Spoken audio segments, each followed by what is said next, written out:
It's amazing. It's a great feeling. I'm proud of our guys for what we did in the regular season and for being able to, make history in Xavier. But, the thing is we're not done. We're happy we're a 2 seed, but it really didn't matter where we were seated, But, we'll enjoy it tonight, but get ready for Weber State. Do you know anything about Weber State? Coach Mack told us that they like to shoot jump shots. That's the most that we know. I know that their main player averages about 18 points a game.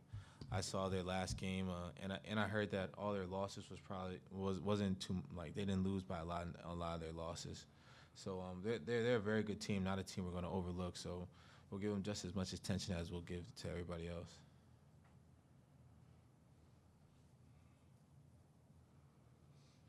James, what was the reaction? You guys are watching the show together. But what was your reaction when you guys saw your name up there on the screen? Just relief, we knew we were going to make it, but you still kind of get those butterflies in your stomach, just waiting for your name to be called. And,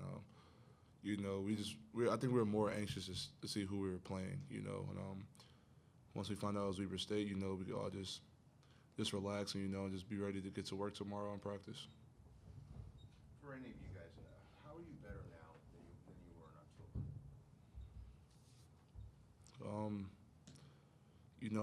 Our chemistry has gotten stronger. Everybody knows where they're at on the court. We're not perfect by any means, but the strides that we've made are visible. Just the way we stay together. How we battle through tough times. I think our defense has been a little wavy sometimes, but I think we're getting better, and I think it's very visible. Could you answer that for me, Myles? I think that we've had a lot of experience this year with different types of games. I think we can see what type of team Xavier can be when they're really good and then when they're really bad. We've experienced success and we experienced downfalls.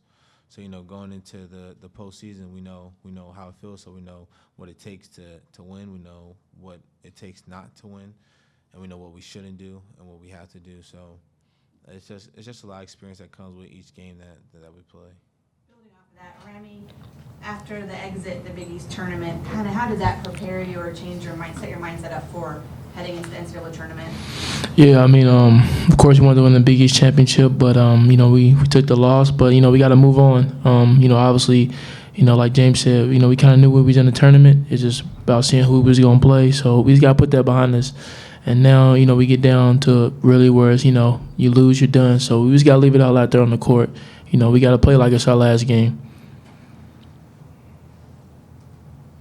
You all had success in the tournament last year. Does that make you any more comfortable heading into the tournament this year, knowing that you know what it takes to advance?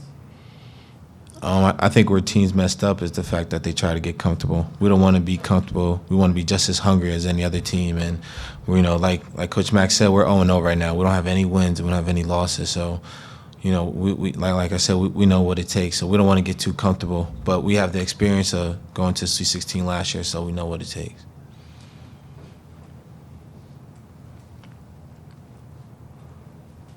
Hey, James, you played in the NCAA championship before, but this will be different as a scene. You're kind of backs against the wall, I don't think, knowing every game could be your last. What's the emotion like at this moment to know that you're preparing for what could be, a run or your last game? How do you kind of digest all this?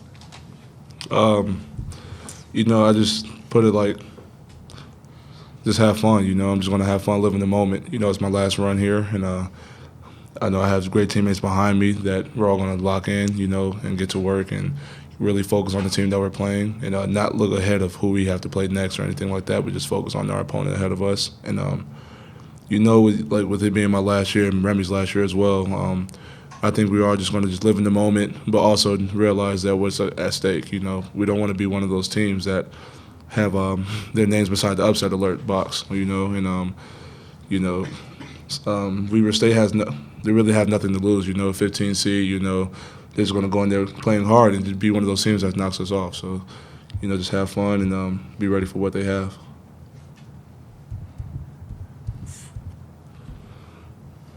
Remy, do you think this team is keyed up to make a run here?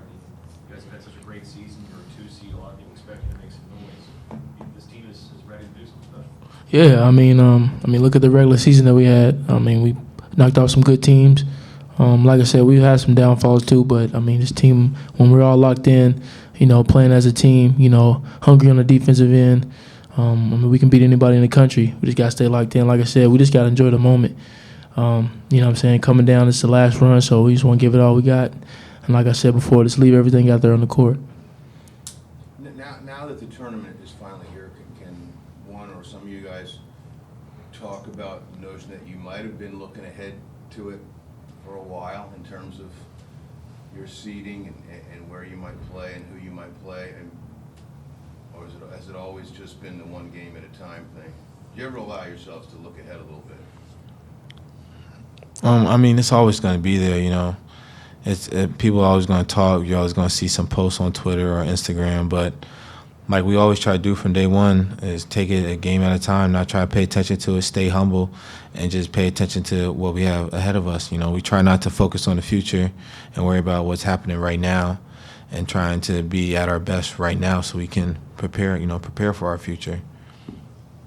James, I know you guys are focused on you, but what do you think about 5 of the 10 Big East schools getting into the tournament? It says a lot about what the Big East is. I think the Big East is really looked off because of the changes of the new teams and that were added. And, everybody just looks at the ACCs, the Big 12s, and the SECs and all. But I think they really overlook the Big East. To have 5 teams in there out of 10, I mean, it really means a lot of how tough this conference is and how you really can't overlook any team in this conference. And, it just says a lot overall.